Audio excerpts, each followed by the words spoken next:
Saí de lá, cheguei aqui, a gente está aqui numa correria para entregar na Digital Journey um conteúdo incrível. Dia de TI, eu disse, né? É sempre agitado, movimentado. Eu tô adorando o chat, cheio de perguntas, interação, continuem assim, porque agora tem um painel aí que promete trazer assim todos os assuntos do momento, né?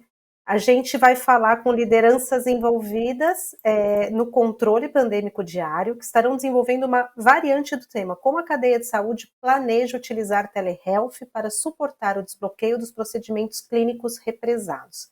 Antes de começar, eu quero convidar todos para assistir um vídeo da InterSystems, que está oferecendo esse painel, e daqui a alguns segundos eu já volto com vocês para chamar os convidados. Roda o vídeo. Bom, então o vídeo aqui a gente já vai passar. Eu vou continuar falando sobre o painel. Sabe que a gente tem convidados aqui de 4 segmentos da cadeia de saúde: provedor de serviço hospitalar, operadora de plano de saúde, health tech, fornecedora de tecnologia para a saúde. E aí o principal eixo do painel é entender como cada um desses players, né, eles estão se preparando tecnologicamente para esse desaguar dos procedimentos eletivos e seletivos. O vídeo já está pronto, eu já volto. Vamos lá com a InterSystems.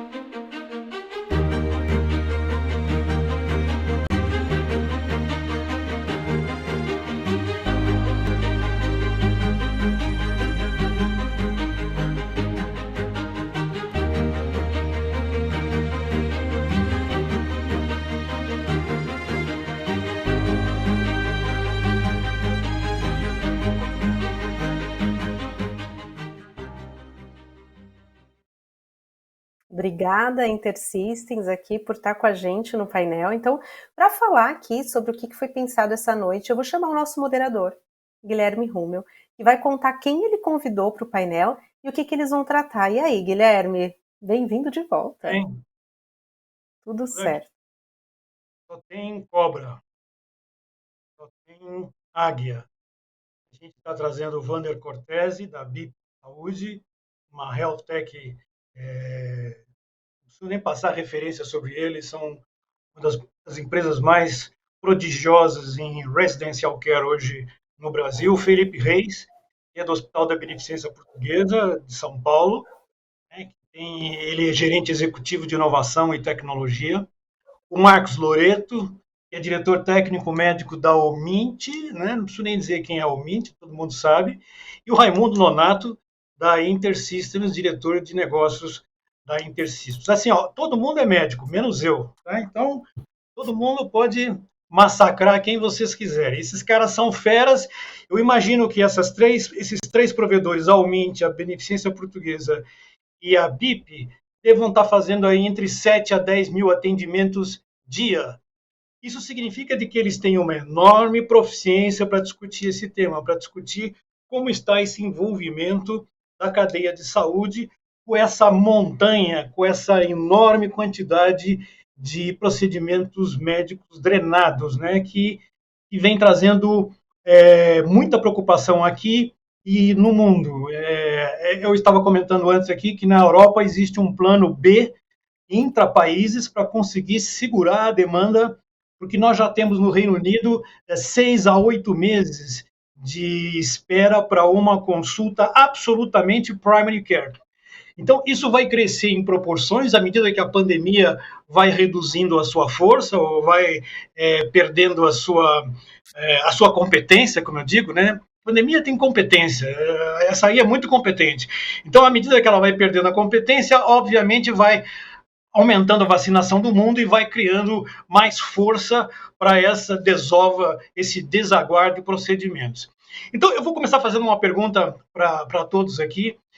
Vou começar pelo Marcos, sobre qual é o posicionamento da Omint, né, em relação a essa carga extra que vai surgir nos próximos meses, se é que já não está surgindo, e como vocês estão se preparando tecnologicamente para absorver esse contexto, principalmente na área de ontologia. Eu sei que vocês são muito fortes nessa área. Como é que vocês estão prevendo esse futuro? Você tem 5 minutos. Aqui eu sou um draconiano em tempo, tá certo? Dracos foi um deputado na Grécia Antiga, que ele foi chamado em Atenas, porque aquilo estava uma bagunça enorme, ninguém controlava, então chamaram ele fez um protocolo de regulação de tempo mortal. Então, vocês vão ficar bravos comigo, mas eu vou cobrar os 5 minutos. Marcos, é com você. Opa! Obrigado, Guilherme, pelo convite, obrigado a todos os colegas que estão aqui conosco, um prazer estar aqui com amigos antigos, que infelizmente no momento da pandemia a gente acabou se afastando um pouquinho, é muito bom reencontrá-los aqui nesse painel. Eu acho que a primeira coisa importante a gente falar é que mesmo durante a pandemia a gente já começou a fazer algumas medidas para tentar minimamente represar a questão das consultas, principalmente com o avanço da telemedicina, o avanço da teleorientação. A gente praticamente multiplicou em 5 vezes a nossa capacidade de atendimento por telemedicina, tanto na prática da teleorientação, no nosso serviço 24 horas, que já funcionava de longa data, e a gente teve que intensificar com médicos de plantão, com mais horários, e também nas teleconsultas, na rede credenciada, que a gente já veio, já ao longo da pandemia, estabelecendo os contratos, combinando as plataformas, garantindo o sigilo e, acima de tudo, garantindo que essas plataformas tecnológicas elas interagissem da maneira mais ética e profissional possível nas consultas e também nas teleterapias que foram avançando aí ao longo da pandemia. A gente também se preparou turbinando o app da rede de associados, então a gente trouxe várias funcionalidades novas no aplicativo mobile do associado, para ele ter uma interação mais rápida e conseguir agendar e falar com o médico mais rapidamente. E também a gente trabalhou fortemente na rede de prestadores, tentando facilitar, dentro de clínicas e consultórios, a interação com os pacientes, o atendimento sem papel, livrando das guias TIS de assinatura e etc., para a gente tentar acelerar ao máximo que essas consultas elas acabassem acontecendo. Obviamente que as cirurgias eletivas elas se represaram, isso aí invariavelmente aconteceu, é geral, a gente já percebe uma reaceleração dessas cirurgias, a gente agilizou o nosso processo e tem agilizado o nosso processo de autorização, realmente já tem um grande diferencial no mercado, nosso processo de autorização ele ocorre em 24 horas, então a documentação enviada pela rede credenciada ou pelo hospital, a gente tem 24 horas já de prazo para o processo de autorização, a gente está agilizando ainda mais esse processo, principalmente quando tem cotação de OPME, a gente está com o time turbinado aí para tentar agilizar as cotações nos procedimentos que tem OPME. Uma preocupação que a gente tem, e acho que é interessante essa mesa trazer junto um colega aí de hospital da BP, é justamente como os hospitais vão estar preparados para isso, porque nós, como fonte pagadora, dentro do processo de autorização e dentro dessa linha de sistemas que a gente está conversando, a gente se organizou para começar a tentar trabalhar rapidamente com a agilização de tudo isso. Porém, a gente sabe que existe o gargalo do agendamento cirúrgico dos hospitais. Então, a gente vai depender muito que os hospitais também tenham essa agilidade no agendamento, essa agilidade na marcação da cirurgia, na otimização do uso das salas cirúrgicas, porque nós, do nosso lado, estamos nos organizando ao máximo para agilizar bem esse processo, para a gente tentar minimizar esse gargalo do nosso lado.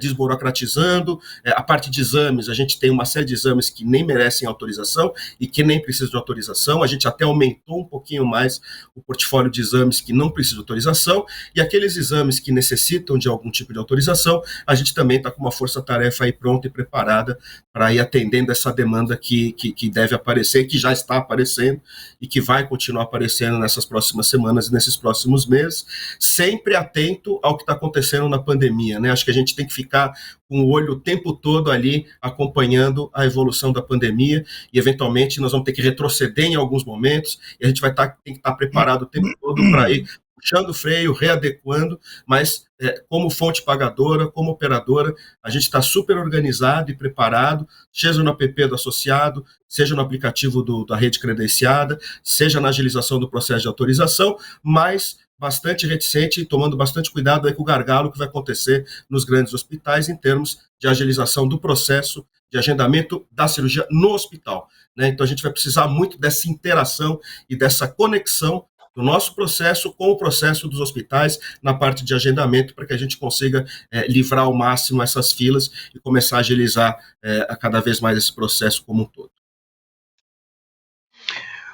Ok. Marcos, me responde só uma coisinha antes de passar para o Felipe. Qual é o nível de adesão dos beneficiários no aplicativo? É interessante isso. No pré-pandemia, a gente tinha uma adesão muito ruim, mas também existia uma falha nossa. A gente tinha poucas aplicações no app, né? À medida que a gente foi dentro desse processo pandêmico, precisando expandir os serviços dentro do aplicativo, ele começou a ter um atributo de valor muito maior, né? Então, por exemplo, a gente não tinha um processo de liberação de reembolso digital pelo aplicativo. E a gente liberou uma funcionalidade dentro do aplicativo para que o associado pudesse pedir o reembolso dos seus honorários realizados com o profissional pelo aplicativo. Então, a partir do momento que a gente começa a agilizar esse tipo de processo, obviamente que fica muito mais interessante ele acessar. Quando eu crio a telemedicina acessada pelo aplicativo, ou seja, ele consegue pelo aplicativo entrar no sisteminha e já agendar com o médico. Nós criamos um outro aplicativo muito interessante que foi o Checklist Covid. O que era o Checklist Covid? Um conjunto de sinais e sintomas que ele ia clicando e uma inteligência artificial por trás estabelecia para o médico de plantão o risco que ele teria de maior ou menor necessidade de realização de testes, etc. E aí ele interagia com o médico já diretamente. Então, criando funcionalidades, a gente acaba tendo uma aderência muito maior. E hoje a gente está com uma adesão muito grande, tanto que eu estou criando pushes agora, divulgando serviços, porque a gente está com uma adesão muito grande dentro do aplicativo à medida que a gente veio trazendo essas funcionalidades. Ótimo, ótimo. Felipe, com você, Felipe. Você, como deve perceber, você é a nossa plataforma de lançamento. Quer dizer, tudo passa, de certa forma. Vocês são um hospital de 1.000 leitos, isto é, vocês têm uma enorme competência e capacidade. Mas e agora? Como é que está? Eu queria usar o Felipe também, porque eu queria que você trouxesse aquela possibilidade, porque nem sempre resolver os problemas de barramento, né, os problemas de retenção de procedimentos, a gente precisa usar tecnologia. Então eu queria que o Felipe mostrasse um pouco o que eles estão fazendo lá. Vai lá, Felipe, seus 5 minutos. Obrigado, Guilherme. Complementando o que o Marcos disse aí, de fato, a pandemia ainda não acabou e a gente fez uma preparação enorme para que a gente pudesse atender os pacientes de Covid, lidar com os riscos da pandemia e poder fazer os procedimentos cirúrgicos. Então, isso é um ponto bastante importante. Mas o que eu acho que a questão, são duas questões, na verdade. O posicionamento da BP são duas questões. Lógico, a preocupação com as filas dos procedimentos que estão represados, mas também a gente precisa tentar enxergar a quantidade de subdiagnóstico que nós temos em decorrência da pandemia. Quantidade de pacientes que deixaram de fazer exames de rastreio, deixaram de ir aos médicos e fazer essas consultas. Então, esse é um ponto também muito importante. E o posicionamento da BP, lógico, durante toda a pandemia nós aceleramos nosso processo com toda a cadeia de saúde, acelerou-se o processo de transformação digital. Então, nós melhoramos, otimizamos nossos agendamentos digitais, enfim. Telemedicina, eu não preciso dizer, né, o quanto evoluiu nesse período, e a BP também, nesse sentido.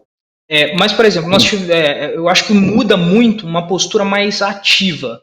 Nós como prestadores de saúde, temos uma postura mais ativa no cuidado e no gerenciamento dos pacientes. E aí eu acho que duas tecnologias se destacam. A utilização de Data Analytics. Então, um exemplo, né, que o Guilherme estava falando aí, foi um processo que nós fizemos. Vocês vão se lembrar, né, no início da pandemia, nós não tínhamos toda a visão dos comprometimentos crônicos possíveis da Covid-19. Nós não sabíamos disso lá no começo da pandemia. A gente achava que era uma doença viral aguda, como tantas outras. E à medida que isso aconteceu, o que nós fizemos foi ter que essa essa visão veio, né, o conhecimento médico científico a respeito dessas sequelas surgiram, nós foi uma postura ativa com esses pacientes. Ou seja, nós tivemos uma experiência aqui que nós entramos em contato com 4.000 pacientes nossos, ativamente, que estavam em acompanhamento com a BP, né, tiveram Covid, estavam em acompanhamento com a BP, para verificar as condições de saúde desse paciente devido aos comprometimentos crônicos dos pacientes que nós não conhecíamos antes. Então, a utilização dos dados para esse tipo de análise, para que nós, como prestadores de saúde, tenhamos uma postura mais ativa no cuidado, é algo muito importante. E a outra coisa que a gente tem que destacar, aí fazendo um pouco, relacionando um pouco a relação ao subdiagnóstico, né, a questão do subdiagnóstico. Nós temos a prevalência de câncer de pulmão nos Estados Unidos 5 vezes maior do que a do Brasil. O que explica isso? Só fatores ambientais, genéticos? Claro que não. A gente tem um número enorme de subdiagnóstico disso aqui no Brasil. E a gente viu isso na pandemia, né? O paciente entrava por Covid, fazia uma tomografia, tá lá um nódulo pulmonar maligno, tá lá uma massa no mediastino que ninguém tinha visto. E aí, por exemplo, a utilização da inteligência artificial, não simplesmente como um fator corretivo lá para ajudar o radiologista, mas para rastreio, para escala, para a gente identificar subdiagnóstico, né? Vai ser fundamental daqui para frente. Então, acho que essas duas tecnologias são tecnologias que a BP tem trabalhado, e eu acho que do ponto de vista de posicionamento de comportamento, é um comportamento mais ativo na gestão de saúde desses pacientes. É isso aí. Todo mundo que estiver ouvindo de hospital, presta atenção nisso, hein? O Brasil não faz gestão ativa do paciente. Presta bem atenção nisso, tá? O mundo inteirinho já passa por esse processo. Isto é, eu vou sair na frente e vou perguntar ao paciente quais são as suas demandas mais prementes e aonde que está pegando. Vander, é com você, Vander, teus 5 minutos. Depois eu queria voltar um pouquinho pro Felipe. Felipe, guarda aí uma resposta para nós, que como é que está acontecendo a questão da triagem? Como é que vocês estão pensando em fazer triagem dessa imensa capacidade que vai pousar aí no seu aeroporto? Vander, é com você, Vander, teus 5 minutos. Professor Rumi, obrigado pelo convite. Cumprimentar aqui os colegas. Prestígio estar aqui entre vocês. Bem, diferente da UMINT e BP que me precederam, que são extremamente conhecidas, acredito que a BIP cabe um pouco uma explicação o que a BIP faz, porque pode ter gente aqui que ainda não conhece. A gente é mais nova, né, no ecossistema. O meu nome é Wander, eu sou médico de formação, e a BIP é uma health tech, uma startup então, que atua no setor de saúde e que tem como propósito ser essa one-stop shop em healthcare para o outpatient, para o paciente ambulatorial. E de onde veio isso? Veio basicamente de observar que o comportamento do consumidor em outras áreas passava a ser comprar online e receber em casa. E a gente entendia que isso ia chegar na saúde. O grande exemplo que todo mundo conhece aí, a Amazon, mas se a gente trouxer aqui para a América Latina, tem outros grandes exemplos como Mercado Livre, né, da Argentina, que tem o Mercado Livre aqui, Magalu e tantos outros. E a gente aplicou essa tese na saúde. A gente sempre acreditou que esse comportamento viria também, e a gente está falando ali de 2017. Então, ninguém poderia pensar em pandemia, mas a gente já acreditava que o in-home healthcare, residence care, seria uma tendência. E a gente não está falando do home care, né? Porque o home care no Brasil ganha aquele significado de internação domiciliar. Então, é mais o serviço domiciliar em casa. Mas, Wander, serviço domiciliar já existe muito tempo, talvez antes de você nascer. O que tem de diferente? A gente tem aqui o Dr. Loreto, né, como fonte pagadora, que vai poder ratificar que domiciliar, historicamente, era algo caro, era algo que era para produtos premium. Talvez os beneficiários de uma UMINT poderiam ter acesso domiciliar, mas produtos mais massificados dificilmente teriam acesso, porque os prestadores, quando ofereciam domiciliar, colocavam essa fricção, colocavam esse custo a mais. E a BIP entende, inspirado, por exemplo, numa Amazon, como eu já mencionei, que você tendo dois pilares, um modelo de negócio asset light, um modelo de negócio leve em ativos, você não fique abrindo clínicas e laboratórios, que você foque no domiciliar e que você seja tech-enabled, que você tenha muita eficiência. E repare, foi o que a Amazon nos ensinou, novamente citando a Amazon. Você não viu a Amazon lá no início abrindo livrarias, e é uma operação extremamente tech-enabled, né? Todo mundo aqui já viu imagens dos centros de distribuição, a eficiência da Amazon, com robôs e tudo mais. Então foi exatamente o que a gente fez na saúde com a BIP. A gente é um modelo 100% domiciliar, a gente tem o que o e-commerce chama por aí de dark stores. A gente chama de hub logístico, até porque eu acho que não combina tanto dark store para o ambiente de healthcare. E a gente oferece serviços de saúde em casa. Começamos com vacina e agora já somos a maior empresa de vacina do Brasil, sem ter uma clínica aberta ao público. São mais de 100 cidades que a gente cobre. E a gente agora oferece também análises clínicas, exames laboratoriais em casa. Já temos parcerias com grandes operadoras. As maiores operadoras já credenciaram a BIP. Hoje já são milhares de funcionários na empresa. E o bacana é com NPS altíssimo, NPS acima de 95, então aquele score de qualidade, de reputação acima de 95 e com um custo mais baixo. E aí veio a pandemia. E de repente todo mundo se viu dentro de casa buscando serviços de saúde em casa. E quem estava ali pronto para oferecer isso? A BIP.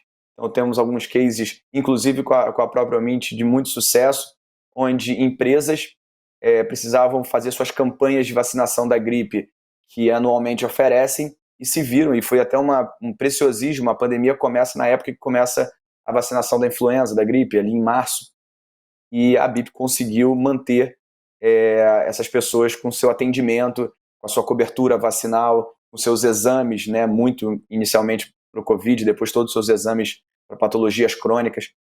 Então, pegando aqui na temática da nossa conversa, eu diria que a BIP ajudou para ter um pouco menos esse represamento, mas óbvio que houve, mas a BIP cresce muito nesse momento, e a gente acredita que, assim como o serviço domiciliar, outras tecnologias que já foram mencionadas aqui, como a telemedicina, a própria prescrição eletrônica, é incrível imaginar que há 2 anos você tem pessoas se deslocando até um consultório para pegar um papel carimbado para poder continuar o seu tratamento. E hoje, prescrição eletrônica, telemedicina e serviços domiciliares, eu acredito que foram barreiras, ou pelo menos foram aceleradas, barreiras foram transpassadas, como o caso da telemedicina e da prescrição, e o serviço domiciliar, sem dúvida, acelerou em algo em torno de 5 anos o que a gente esperava a adesão.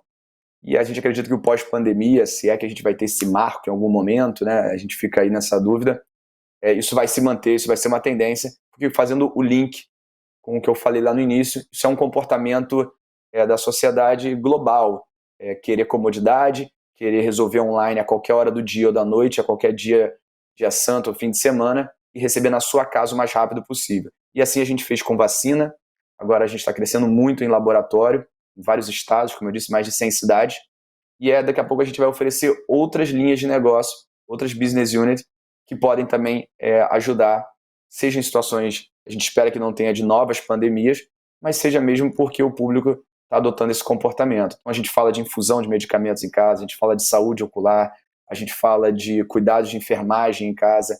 Então tudo que der para fazer, que a tecnologia permita, a gente espera poder trabalhar, e em parceria com as fontes pagadoras, em parceria com os hospitais que querem muito dar esse segmento, esse cuidado com o seu paciente ali após a alta dele. Então essa é a BIP, e é assim que a gente entende que a gente pode contribuir para o tema de hoje. Wander, deixa eu te fazer uma pergunta adicional aqui para a gente entender. O paciente é cativo da BIP? Isto é, quem é que controla o prontuário dele? Quer dizer, quem é que está à frente do prontuário? Ou ele simplesmente opera no mercado spot? Ele precisa de alguma coisa, ele precisa de uma determinada medicação ou de um determinado teste. Quer dizer, no fundo, a BIP é controladora clínica do paciente? Não, a gente entende que a gente é um provider que trabalha em parceria com o prescritor. Então, existe lá o médico, ou o centro de qual ele é gerado essa demanda, e a gente presta o serviço. Então a gente entende que tem vários casos no ecossistema, quando você tenta ter os dois, pode gerar um viés ou pode afastar a demanda de outros prescritores. Então a ideia da BIP hoje é ser um executador de serviços prescritos por colegas de outros serviços. Ok. Faz todo sentido. Nonato, é com você, Nonato. Tem os seus 5 minutos. A Intersystems tem uma projeção nesse mercado de dificuldades, né, de pelo menos 30 anos. Então, vá em frente, passa a tua visão sobre o que está acontecendo. Ok, boa noite a todos. Obrigado, Guilherme. Obrigado, Juliana, pela oportunidade de estar aqui com vocês, discutindo esses temas tão importantes e principalmente trazendo a nossa contribuição para esse grande desafio que a saúde global e no nosso país, né, continental, enfrentam esse problema tão grande de gerir essas necessidades eminentes e poder ofertar os melhores serviços possíveis. Tá? Só em rede privada, mas também em rede pública, né? Os grandes desafios que nós temos. Quando nós temos um momento de crise, de grande demanda, nós precisamos focar em eficiência operacional. E é nesse sentido que todos os colegas estão comentando. Estão se preparando para oferecer serviços mais diretos ao consumidor, mais funcionalidades na palma da mão do paciente, facilidade de agendamento, e também precisamos trazer informações consolidadas, puras de origem, para os profissionais de saúde. Então, nossa grande contribuição é trazer, através da nossa plataforma de interoperabilidade em saúde, o HealthShare, que vocês assistiram esse vídeo ao início, para trazer essas informações que nós sabemos que muitas vezes estão em silos separados. Nos laboratórios de análise clínica, de medicina diagnóstica laboratorial, de medicina diagnóstica de imagem, de medicina diagnóstica funcional, nos hospitais, principalmente nos hospitais que trabalham em rede, hospitais que trabalham com múltiplas unidades, muitas vezes existem muitas tecnologias diferentes. Nós não temos um sistema único. Então, a nossa plataforma é capaz de agregar esses dados, normalizá-los e oferecer ao profissional de saúde no ponto de atendimento, esteja onde ele estiver, e principalmente para a telemedicina, que precisa muito de eficiência operacional, de acesso a informações completas do paciente, a gente possa enfrentar esse grande desafio de atender essa grande demanda de consultas represada, para ter eficiência operacional na gestão do trânsito do paciente entre instituições, da jornada do paciente, desde o diagnóstico ao estadiamento, por exemplo, em casos de câncer, e fazer com que ele tenha rapidamente acesso aos tratamentos definitivos. Então, temos o prazer de ser fornecedor de tecnologia para instituições como a BP, que usa a nossa plataforma HealthShare, Health Connect, para integrar sistemas dentro da sua infraestrutura, né? Outras instituições grandes de porte que usam o mais dado, usam o HealthShare completo, um visualizador clínico único, né, atuando, trazendo essa informação pura de origem, oriunda de diversos sistemas heterogêneos, para a mão do profissional de saúde. Com isso, a gente consegue levar esses dados para que ele consiga atender melhor, mais rapidamente, com mais eficácia, e o grande beneficiado seja o seu paciente. Falando um pouquinho também, se o colega da BP falou sobre dados, né? Nós precisamos fazer com que dados heterogêneos fluam entre sistemas e possam ser utilizados tanto para atender essa demanda reprimida, quanto para prever tendências, né? E isso é muito importante, que a gente tenha dado puro da origem para esse aspecto. Outro aspecto muito interessante é que não há dúvida hoje que a telemedicina veio para ficar, ela enfrentou essa dificuldade inicial e agora foi desbloqueada pela pandemia. Todos acreditam que ela seja oficialmente regulamentada, né? E que nós possamos estar contribuindo cada vez mais com esses dados puros de origem para que os profissionais de saúde possam atuar de forma intensiva. É isso aí, Raimundo. Eu se tivesse que escolher um lugar qualquer que fosse produtivo em termos de rentabilidade, em termos de utilidade, né? Tecnologia utilitária, eu acho que as plataformas de interoperabilidade vão nascer. Quer dizer, o que vai acontecer daqui para frente é o nascimento das plataformas de interoperabilidade. A Covid mostrou que sem isso nós não vamos a lugar nenhum, quer dizer, nós vamos continuar enxugando o gelo. Felipe, me fala um pouquinho sobre o processo de triagem. Eu estou muito curioso porque aonde quer que eu leia, aonde quer que eu investigue, todos os provedores de saúde estão concentrados nessa hierarquização de cuidados e principalmente nas demandas seletivas, né? Como é que vocês estão fazendo isso lá dentro? Bem, Guilherme, são dois pontos principais, tá? Uma questão de olhar para os nossos dados, olhar para as nossas análises, verificar os pacientes que estão conosco e que descontinuaram o seu cuidado, né? Pacientes com doenças crônicas, obviamente, a gente olhando para as questões mais prevalentes e a gente tem visto alguns sinais na literatura de publicações de questões clínicas mais relevantes. Então, a gente tem procurado olhar as jornadas de condições clínicas da BP, que o BP trata dos clientes, e tentando verificar se, por acaso, algum paciente descontinuou seu tratamento, teve seu tratamento interrompido. Esse é um ponto bastante relevante e ter uma postura mais ativa, né, no contato com esse paciente.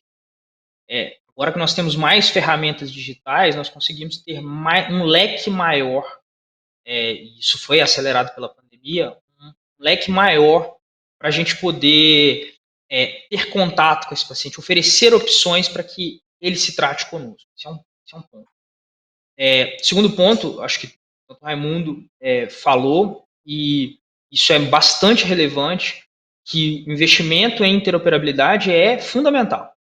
Fundamental, porque cada vez mais nós teremos plataformas diferentes se conectando e a formação de um grande ecossistema. E poder fazer parcerias, poder ter contato com outros prestadores para complementarmos os serviços e termos realmente uma cadeia completa de tratamento, isso é bastante importante. Agora, fazendo um pouco do gancho da minha resposta inicial, por exemplo, a respeito da inteligência artificial para o diagnóstico. Utilizar a inteligência artificial para aumentar a capacidade do radiologista, né, em fazer um diagnóstico, por exemplo, lá na radiologia, que talvez seja o exemplo mais básico de uso de inteligência artificial na medicina. Isso é muito legal. Isso é bacana demais. Vai aumentar a acurácia, vai evitar subdiagnóstico. Mas a questão é que não pode parar por aí, né? À medida que você aumente o seu diagnóstico, o que você faz com isso? Qual a sua postura frente ao cliente em relação a isso? Então, nós precisamos ter uma postura mais ativa em relação a abordar esse cliente para promover a saúde dele. Então, quando a gente pensar na tecnologia, a gente tem que pensar na continuidade, não é simplesmente aumentar o diagnóstico. É legal, é bom, é ótimo, vai diminuir o subdiagnóstico, mas o que nós fazemos com isso? Então, isso também é muito importante. Então, a utilização da inteligência artificial também vai vir muito nesse sentido. Já tem vindo, já tem utilizado, a gente já tem experimentado e a tendência é que nos próximos anos a gente aumente isso cada vez mais. Ok. Eu vou fazer aqui dar um zoom aqui e vou convidar vocês 4 para a gente esquecer um pouco a Covid-19. Não vamos esquecer uma pandemia, mas vamos esquecer a Covid-19. E vamos nos deslocar no tempo, vamos imaginar 2023, 2024, não sei bem quando. Mas eu gostaria de saber de vocês, não só uma impressão da vossa empresa, mas do seu habitué dentro da saúde. O que você acha que será necessário estar preparado tecnologicamente, mas também em todos os aspectos de processos, de fluxo de processos, para a gente evitar esse enorme problema que está acontecendo agora? Isto é uma ruptura dentro da cadeia de atendimento. Então, agora, se você tiver uma mesa de planejamento, você é o cara que está na cabeceira, e alguém pergunta assim para ele, o que você acha que nós deveríamos utilizar daqui para frente para evitar essa enorme ruptura? Qual seria a visão de vocês? Marcos, qual seria o teu prognóstico? Olha, eu acho a gente tem que aprender, né? A gente, quando passa por uma situação como essa, a gente tem que trazer alguns aprendizados. A telemedicina, acho que, sem dúvida alguma, concordo com todos, ela veio para ficar e ela vai continuar e a gente tem que fortalecer cada vez mais isso, né? O Wander colocou muito bem, um absurdo, né? A gente tem que ir até o consultório para conseguir uma prescrição de papel para conseguir pegar um medicamento. A gente ter a prescrição digital, digitalizar isso conectado com a farmácia, isso é fantástico, isso veio e vem para ficar. E eu também concordo muito com a posição do Felipe, que a gente tem que trabalhar muito com a atenção primária, né? A gente está revendo todos os nossos processos, e a gente está trazendo de volta o conceito da atenção primária.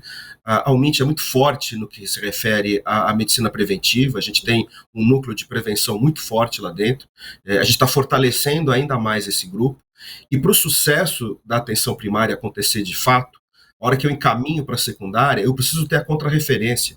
E é muito difícil para uma operadora que tem o seu serviço de atenção primária funcionando e conectado, se conectar com a secundária e com a terciária para ter a contrarreferência do cuidado. Então, a gente tem que se preparar para isso, porque se a gente não tiver esse barramento, a gente não tiver essa conexão do meu prontuário da primária com o prontuário da BP, com o prontuário do outro prestador, prontuário do consultório do colega, ou eu não tiver um sistema de contrarreferenciamento do encaminhamento que eu fiz, eu perco todo o acompanhamento horizontal e longitudinal que eu preciso ter desse cliente, desse associado.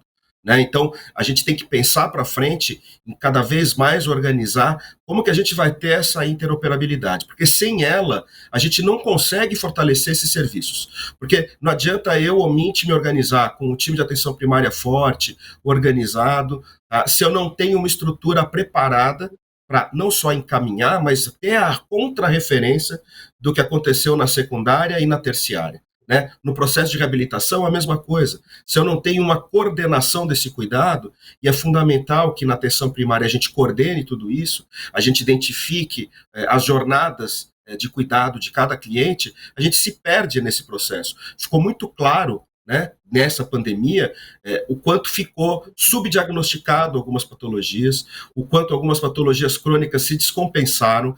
A gente percebeu, na virada do ano e no começo do ano, um aumento enorme de internações clínicas e tempo médio de internação aumentado por conta da descompensação das doenças clínicas, das doenças crônicas. Então, se a gente tivesse um time forte de atenção primária, coordenado já com a secundária, interoperabilidade de informações de tudo que está acontecendo, com telemedicina forte, a gente estaria apto e preparado para, numa demanda como essa, conseguir coordenar esse cuidado, mesmo de maneira distante, né? E conseguir garantir, conforme o próprio Wander colocou, a possibilidade de fazer o exame no domicílio, né, sem a necessidade do deslocamento. Então, a gente tem que estar preparado para organizar esse ecossistema de alguma forma, né, garantindo que todos os players estejam conectados, para que a gente possa ter uma informação única e ter o acompanhamento longitudinal do cuidado. Né, a gente definir grupos de cuidado bem definidos, esses grupos de cuidados vão sendo acompanhados na sua jornada, desde a atenção primária, a atenção secundária especializada, a terciária e também a quaternária, sem dúvida alguma, naqueles que tiverem descompensados e evoluírem aí para formas mais crônicas ou mais abundantes de doença. Então, eu acho que é isso que a gente tem que se preparar e acho que a gente também já está se preparando dentro da operadora para começar a organizar esse ecossistema e precisamos muito de tecnologia para que isso tenha sucesso. Se a gente não tiver essa conexão da informação, o projeto se perde. Né? A gente tem que estar preparado para ter, de alguma forma, esse barramento, essa conexão, para que os diferentes players estejam conectados e possam estar trocando informação o tempo todo, para que a gente possa coordenar o cuidado e coordenar toda a jornada de cuidado do paciente. Sem dúvida. Wander, eu queria que você também respondesse isso, quer dizer, qual que é a tua perspectiva? Mas eu queria fazer um cenário aqui interessante. Aqui nessa tela, nós temos... e a fragmentação na saúde é ruim enquanto ela não for interoperável. Ok? Se houver interoperabilidade, a fragmentação se dilui. Nós temos aqui um provedor de plano de saúde, que é um player medieval, histórico da cadeia de saúde, tá certo? Nós temos embaixo o hospital, a mesma coisa, e nós temos um fragmento. A BIP é um fragmento, um novo fragmento. Alguém que aproveitou uma oportunidade e criou um fragmento. E em cima nós temos a InterSystems, que é uma plataforma de interoperabilidade. que pode ser uma plataforma de interoperabilidade. Então, veja que curioso. Nesse mesmo ecossistema que a gente tem aqui na tela, nós temos a possibilidade de pensar, como falou o Marcos, de que qualquer reação, qualquer tendência de inclusão tecnológica nos próximos anos vai precisar desfragmentar. E a forma de desfragmentar é interoperar. Vai lá, Wander. Perfeito. Tentando contribuir aqui, pensando em 2023, tem um que soa óbvio, mas não poderia deixar de registrar aqui, que já desde antes da pandemia, a saúde vem gritando e clamando aí por eficiência. Eficiência acaba tendo como resultado uma redução de custo, fazer mais com menos. Isso passa, por exemplo, pela tese de atenção primária, que o Loreto bem trouxe aqui. Sem dúvida, para 2023, nenhum de nós aqui tinha vivido, e verdade seja dita, nunca nem considerava um cenário de uma pandemia nos seus planejamentos estratégicos, né? Não é à toa que é dito o cisne negro lá, né, fazendo uma referência ao Nassim Taleb. Era algo que ninguém podia imaginar e ninguém estava preparado. Mas acho que uma vez que a gente viveu isso, e até mesmo a geração que vier depois da gente vai lembrar que a gente viveu isso, não estar preparado para uma eventual outra pandemia, seja uma variante do coronavírus ou outra que a gente espera que não surja, mas não estar preparado, aí já não seria aceitável. Então, qualquer sistema de saúde hoje precisa ter contingências para um novo cenário desse, um cenário onde todo mundo se tranca em lockdowns, e isso passa, como a gente já falou, né, por serviços de saúde domiciliares, que é onde eu particularmente milito e atuo, mas também passa por prescrição eletrônica, passa por telemedicina e tudo que a gente já falou. Então, eu diria que para 2023 não poderia deixar de estar num planejamento, seguir na linha de buscar mais eficiência, ter sempre ali contingências preparadas, né, rede bem estruturada para um eventual cenário semelhante. E também eu acredito que as empresas que quiserem continuar prosperando no futuro precisam adotar aquilo que já se fala há muito tempo, mas pouca gente faz, que é de fato um user experience mais friendly. O que essa expressão, né, fancy traz para a gente? Eu tenho a impressão que no ecossistema de saúde nós tínhamos grandes players que tinham, né, faturamentos e rentabilidades muito interessantes, e eles estavam ocupados fazendo mais do mesmo. E o consumidor, ele não é um consumidor só de saúde, ele está consumindo alimentação, comunicação, entretenimento. Em todas essas outras demandas diárias dele, a experiência vem mudando muito. A gente parar para pensar como a gente se alimenta, como a gente socializa, como a gente se entretém, tudo mudou demais nos últimos 5 anos. E a minha opinião é que saúde, de alguma forma, tinha quase que um pacto, não, tá tudo bem assim, vamos continuar assim, não arranja ideia. E quando surgem empresas que não têm um compromisso com o status quo e começam a provocar novas teses, empoderadas por tecnologia, atentos ao que o consumidor hoje está buscando, essa experiência, e quando ela consegue penetrar nessa estrutura, os átomos precisam se reajustar. E é isso que a gente está vendo com a entrada da BIP e outros players. As próprias instituições que já existiam estão lançando novos produtos também. Então a gente tem novas operadoras surgindo, novos produtos nas operadoras.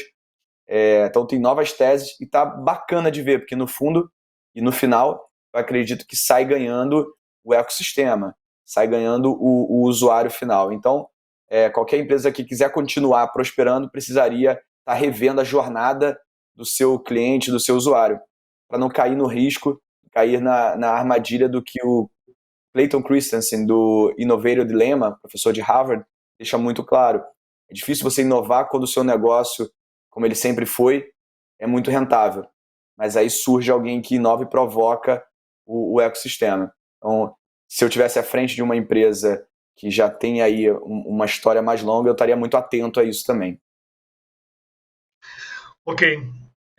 Felipe, o que vocês vão ter lá de robótica ou de inteligência artificial em 2023? Conta para nós.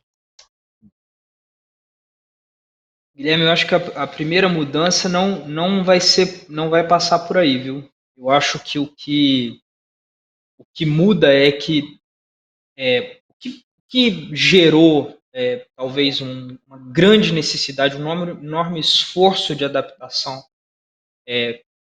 para toda a cadeia, para os prestadores de saúde, etc., foi pegar processos analógicos, pegar processos que eram presenciais, mecânicos, etc., e transformar em digital.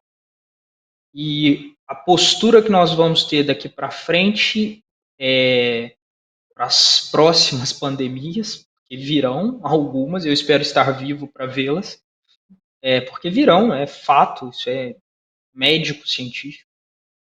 Digital first. Nada mais vamos pensar um processo, um produto ou um serviço sem pensar nele como um processo digital, como um produto digital. Como esse produto pode funcionar digitalmente? Como essa cadeia de serviço pode funcionar digitalmente? Acho que isso muda é o nosso comportamento em relação à criação de serviços e produtos. Concordo super com a questão da experiência do usuário, também acho que é outro foco gigantesco, que já era uma tendência há algum tempo, né? E isso cada vez mais, e para nós, instituições tradicionais, que nos modernizamos, claro, mas somos instituições tradicionais, a gente tem cada vez mais focado nisso para oferecer experiências relevantes.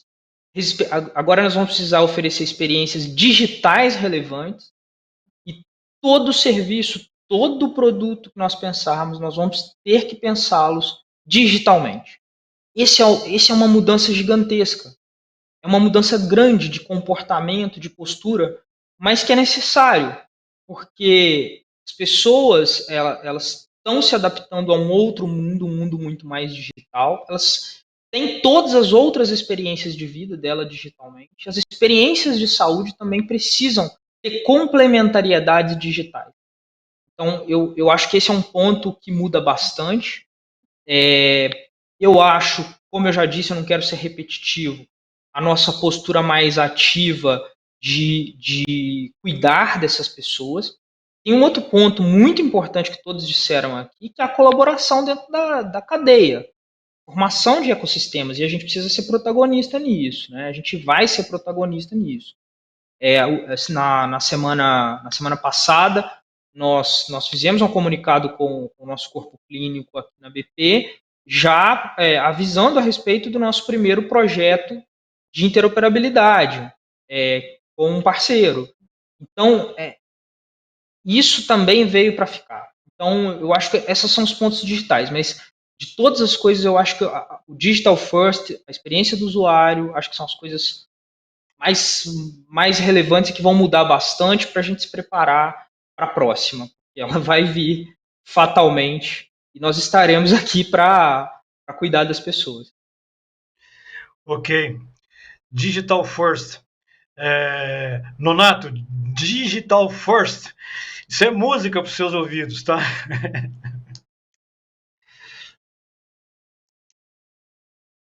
Pode falar. É isso aí. Eu fico muito feliz em ver que todos os colegas representando as cadeias e os grandes players do nosso mercado estão entendendo a necessidade iminente de interoperar dados e dessa colaboração para que a gente tenha eficiência operacional e que tenha uma jornada do paciente mais adequada. E nós que trabalhamos na TI Saúde já há algum tempo, sabemos que existem alguns grandes desafios na formação desses ecossistemas. O primeiro deles é a identificação unívoca do paciente. Sabemos que existem grandes dificuldades em cadastros diferentes, com nomes, com abreviaturas, com grafia errada, e para interoperar dados com segurança, nós precisamos primeiro identificar univocamente o paciente. Então, uma das grandes vantagens da plataforma Healthshare de interoperabilidade é fazer essa identificação unívoca, para que você garanta que a informação correta está sendo integrada. O segundo passo é garantir que essa informação flua para o profissional. Já conversamos sobre isso. O terceiro passo é fazer com que nós possamos extrair dessa grande massa de dados, que é o petróleo atual, é a informação, é aquilo que a gente pode fazer para prever situações futuras, é como nós podemos cuidar melhor de doenças, é como nós podemos diagnosticar doenças sem mesmo o paciente ir ao laboratório receber um exame e cruzar isso com um dado de um prontuário eletrônico de uma das instituições que ele frequenta e mandar para o profissional de saúde que está, como os colegas estão dizendo, né, estão sempre focando em desenvolver programas de atenção primária, e esse profissional de saúde receber esse tipo de informação. Olha, seu paciente que é diabético, hipertenso, está com a creatinina de 1,3 que fez no laboratório agora, vamos chamá-lo. Ou seu paciente está com a glicemia de 300, vamos chamá-lo para uma nova consulta antes que ele bare na emergência e chegue com um quadro de hiperglicemia, com uma hiperosmolar e vá para a UTI, ficar grave, gastar muito e fazer sinistralidade. Outro aspecto muito importante é poder integrar o paciente, seus familiares e cuidadores, no cuidado com sua saúde, né? Assim como é importante empoderar o paciente com uma interface mais user-friendly, para que ele possa interagir melhor, é importante que ele tenha acesso a seus dados, que ele tenha acesso à sua informação clínica, que ele possa interagir com as equipes profissionais que o assistem, para que eles consiga melhorar a sua saúde, promover saúde. Então, esse aspecto de empoderar o paciente é muito importante. Mais uma vez, é importante que a gente tenha uma plataforma capaz de agregar esses dados, transformá-los num relato episódico, diferente do relato técnico dos prontuários, para que o paciente possa se beneficiar disso e também interagir com os profissionais de saúde que cuidam, né? Com mensageria, com imagens, com tudo. Ou seja, não existe mais desafio tecnológico, existe desafio filosófico, que as pessoas entendam que é preciso investir nisso, e já existe tecnologia em uso do nosso país, né? Nós temos o prazer de ter grandes redes trabalhando com isso hoje em dia, no sistema Unimed, por exemplo, em hospitais como a BP, como o Sírio-Libanês, como o Einstein, que já se beneficiam da nossa tecnologia para integrar esses sistemas com todos os protocolos de segurança existentes no mundo, né? Ok. Tem algumas perguntas aqui que eu vou dividir com vocês, porque não vai dar para todo mundo responder. A Cláudia Maria Venegas Cauni, ela pergunta como é que fica no meio dessa confusão toda a LGPD. Então, eu queria que o Marcos pudesse dar uma pincelada de 1 minuto e meio. Olha o desafio, Marcos. 1 minuto e meio para você dizer como é que fica a LGPD nessa confusão toda. É fundamental a gente ter todo o cuidado com a LGPD, ter estrutura preparada para que a gente possa garantir o sigilo, principalmente dos dados mais sensíveis. A gente, dentro da empresa, acabou montando uma estrutura só para a contingência da LGPD, revisitamos todos os contratos, revisitamos todos os processos, a gente identificou dentro do aplicativo e dos nossos sistemas tudo que poderia ter algum tipo de falha, e a gente tentou, mapeando tudo isso, corrigir as distorções e regularizar os nossos contratos com os outros players do mercado. Então, a gente tem que ficar muito atento com a questão da LGPD, é um ponto nevrálgico nessa história toda. As plataformas, elas têm que ser seguras, elas têm que ser blindadas, criptografadas, e isso também é um dado que a gente precisa, na hora de contratar um prestador aí para fazer essa intercambiabilidade, a gente conseguir ter essa conexão, a gente ter certeza que essas plataformas que estão operando garantem o sigilo e garante a criptografia quando esses dados sensíveis são transitados. Então, é extremamente importante que a gente fique com o pé atrás e observando se todos esses pré-requisitos da Lei de Proteção de Dados estão sendo seguidos, e a gente teve que montar uma estrutura dentro da própria empresa só focada nisso, para poder ter atenção e conseguir corrigir tudo isso e conseguir garantir novos contratos aderentes a essa nova legislação. Ok, uma pergunta aqui da Sara Munhoz. Como preparar os profissionais de assistência com essa visão? Sara, não tem jeito, Sara. Os profissionais da saúde vão ter que se virar. Entendeu? Quer dizer, essa é uma pergunta bastante extensa, quer dizer, a resposta é bastante extensa, a pergunta também é. E nós não vamos conseguir dar conta da demanda acadêmica. A Organização Mundial de Saúde fala que nós temos 18 milhões de déficit de profissionais de saúde até 2030. Não há possibilidade de a gente conseguir reduzir esse número em curto espaço de tempo. Quer dizer, os profissionais da saúde têm que se virar.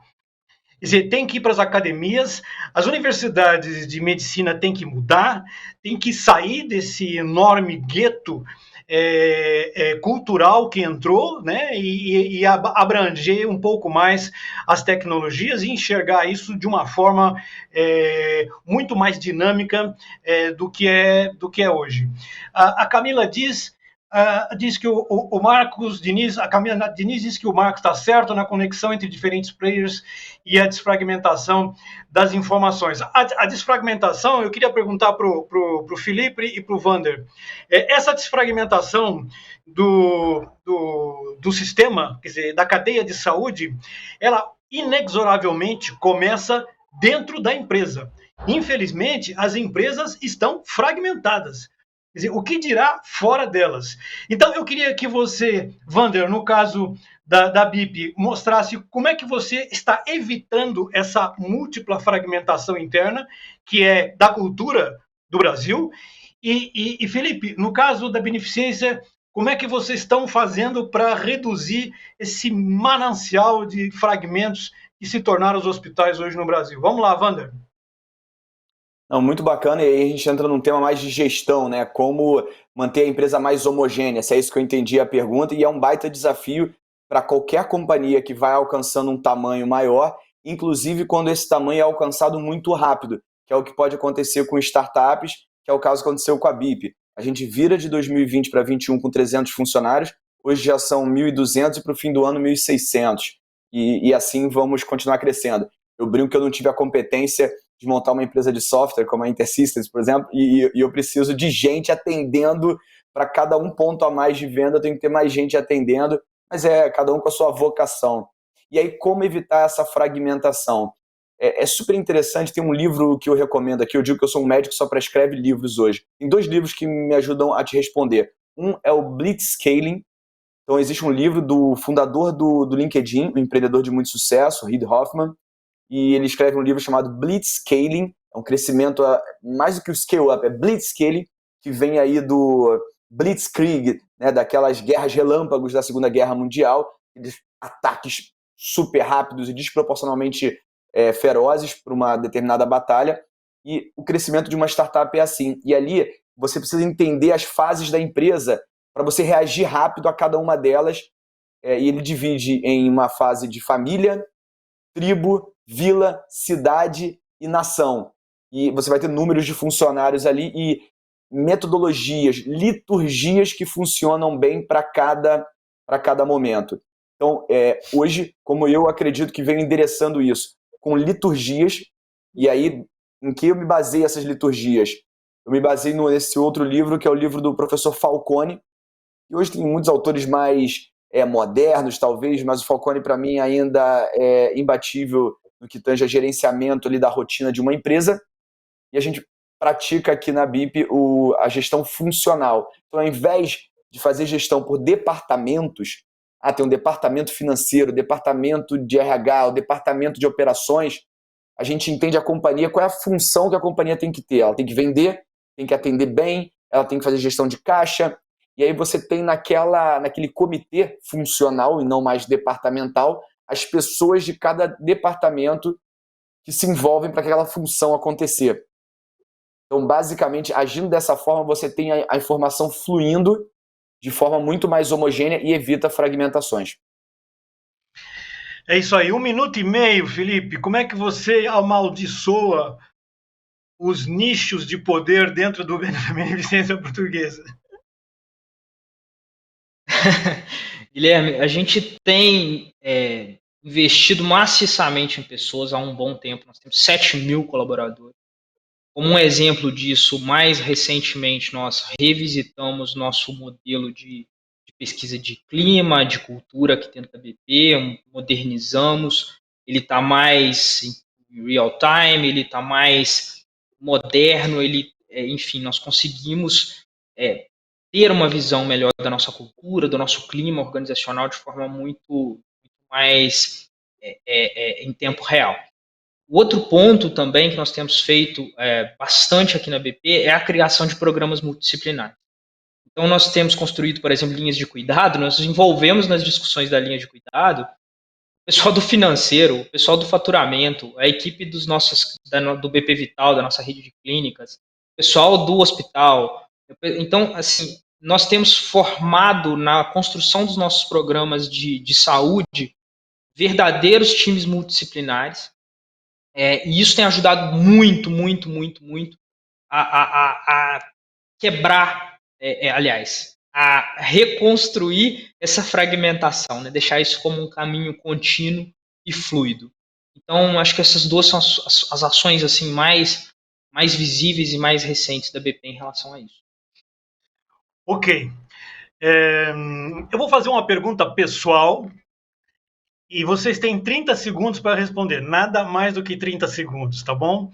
A pergunta é muito simples. Nesses 18 meses de pandemia, pessoalmente, individualmente, qual foi o momento mais agonizante, de maior medo para cada um de vocês? Quer dizer, em que fase isso se transformou realmente num destempero de angústia, de ansiedade, enfim. Marcos, 30 segundos. Eu acho que foi logo no início, quando a gente não tinha previsibilidade nenhuma, não sabia o que estava acontecendo, de repente tivemos que abandonar a empresa na correria, estabelecer os processos todos remotos. Foi um momento muito difícil, né? E a gente sem ter uma previsibilidade nenhuma do que estava para acontecer e sem ter um conhecimento do que tinha para acontecer ainda, realmente foi um momento muito difícil. A gente teve que se unir muito nessa hora, né? Todas as diretorias para conseguir segurar as equipes e também as questões familiares e emocionais que foram muito afetadas nesse momento. Acho que de fato o comecinho foi bastante salutar e foi bastante estressante. Raimundo, 30 segundos. Quando você entrou em Então, pânico? na verdade, isso aconteceu quando mais ou menos entre 60 e 90 dias de pandemia, onde nós já estávamos saturados, como disse o Marcos, e sem saber como seria, sem previsibilidade, e vendo a rede pública e privada também em crise, onde as pessoas, apesar de terem recursos e terem convênios, às vezes não encontravam vagas. Nós vimos colegas se desdobrando, passando de plantão para plantão, atendendo, se expondo com uma doença que ninguém conhecia ainda direito, né? E nós, diante dessa insegurança, e todos ficamos muito ansiosos, sem saber para onde isso iria. Como o Wander disse também, ninguém imaginava que isso podia acontecer. Wander, 30 segundos. 30 segundos. Não tem como não concordar ou trazer algo diferente, que o início foi o mais difícil. E para a gente teve uma particularidade que foi, enquanto todo mundo se trancou em casa, e que era o recomendado, a gente teve que ir para a rua, mais e mais. Isso me lembra aquele filme do Aston Kutcher, que ele é um guarda-marinho americano, e falava, nas tormentas, quando todos saem do mar, eles vão para o mar. E a gente foi assim, a gente teve que crescer, contratar gente, e nós somos pessoas, né, nosso time aqui tinha medo também, não sabia o tamanho da exposição, por mais que a gente usasse todos os recursos. Mas o início foi muito difícil para a gente. Felipe, 20 segundos. Para mim foi fevereiro, março desse ano na segunda onda. E pessoalmente eu me vacinei, mas meus pais não. Isso para mim foi muito angustiante. Meus pais mais velhos que eu, muito mais velhos que eu, com mais possibilidade de risco. Eu já tinha me vacinado, sou profissional de saúde, mas isso para mim foi muito complicado, muito complicado. O segundo ponto, eu acho, e o segundo ponto dessa segunda onda foi porque muitas mortes, muitos casos, a gente teve uma segunda onda avassaladora, a gente não pode minimizar isso, muito grande, e a gente tendo que lidar com o represamento já, que é até o tema dessa nossa conversa, então a gente lidando com os procedimentos, aquilo que tinha ficado parado, com aquele número de casos brutal, chegando ao pronto-socorro e transferências, enfim, foi algo muito difícil para mim, foi o momento mais estressante. Ok, a gente está chegando aqui no final. O meu momento foi em junho agora, tá? Eu pensei que estava tudo acabado. Eu via Israel abrir, vi Reino Unido abrir, eu falei, acabou. Aí veio a variante Delta e nós voltamos aqui para o para o nosso curtiço. Eu queria agradecer vocês muito pela atenção, enfim, pelo tempo que vocês dedicaram a nós. Agradeço também a audiência. Espero encontrar vocês da próxima vez num café, em algum café que sobrou, né? Não sei se sobrou algum café ainda. E a mensagem que eu vou passar para a nossa audiência é muito simples. Eu vou contar uma piada, Juliana, eu vou contar uma piada. Quer dizer, não é uma piada, é um caso. Vai lá. Eu acho que vai ficar mais simples eu entender isso e eu conseguir explicar isso. O professor Sérgio Cortella, que é um filósofo, um professor de grande renome no Brasil, ele foi fazer uma conferência para profissionais de saúde, uma conferência sobre vida e morte, enfim, uma conferência fantástica. E a maioria das pessoas que estavam lá eram da enfermagem. Né? Depois ele abriu para o debate, houve uma série de perguntas, foi bastante interessante, só que teve uma senhora, uma enfermeira sênior, que pegou o microfone e falou assim: professor Cortella, o que o senhor gostaria que alguém dissesse no seu velório? O Cortella levou um susto, né? Enfim, professor, o que o senhor gostaria que alguém dissesse lá na hora do seu velório? O Cortella, como é um ficcionista, ele deu uma volta de 10 minutos, falou sobre a Grécia Antiga, falou sobre Platão, Sócrates, enfim, Spinoza, e depois, quando terminou, ele voltou para ela a pergunta e falou assim: mas a senhora, o que a senhora gostaria que alguém dissesse no seu velório? Ela pegou o microfone com uma risadinha sarcástica e disse assim: professor, eu gostaria que alguém chegasse do lado do meu corpo e dissesse: tá mexendo.